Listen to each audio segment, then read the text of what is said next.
Hello everyone, সকাল সকাল ছাদে একটু হাঁটতে গেছিলাম। নিচে এসে দেখি কিসের একটা আওয়াজ হচ্ছে। তারপর দেখলাম একটা ফড়িং, ছোট ফড়িং আটকে গেছে ঘরের মধ্যে, আর বেরোতে পারছে না। ওকে উড়িয়ে দিলাম। তারপর আসলে একটা পার্সেল, যেটা এসেছিল পার্পল থেকে। আমার ঠাম্মা দাদু সেই পার্সেলটাই রিসিভ করতে গেছে। তারপর সবাই পড়তে চলে আসলো, আর পড়িয়ে উঠে আগের দিনের কটা বাসি জিলাপি ছিল সেটাই আমি খেতে বসে পড়লাম। আমার না বাসি খাবার খেতে দারুণ লাগে।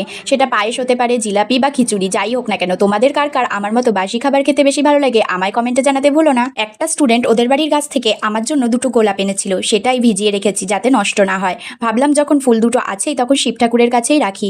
তারপর খেয়ে নিলাম একটা ডাব, তারপর কটা ফল। তারপর চলে আসলো আরও একটা পার্সেল। পার্সেলটা ছিল আমার একটা স্টুডেন্টের, আমার কাছ থেকেই অর্ডার করেছিল। আমি চেক করে নিচ্ছিলাম ঠিক আছে কিনা, ওর বার্থডে কাল, তাই সেই কারণেই এই জিন্সটা অর্ডার করেছে। কিন্তু এটা ইউজ করা প্রোডাক্ট মনে হচ্ছিল আমার। কারা যে এমন ইউজ করে প্রোডাক্ট দিয়ে দেয় সত্যি আমি বুঝে পাই না কেন এমন করে। তারপর দেখলাম ভাইয়ের বউ কি সুন্দর একটা ছবি এঁকেছে। তোমরা কে কে ছবি আঁকতে ভালোবাসো আমায় কমেন্টে জানাতে ভুলো না। আর লাইক শেয়ার সাবস্ক্রাইব করে যেও। টাটা।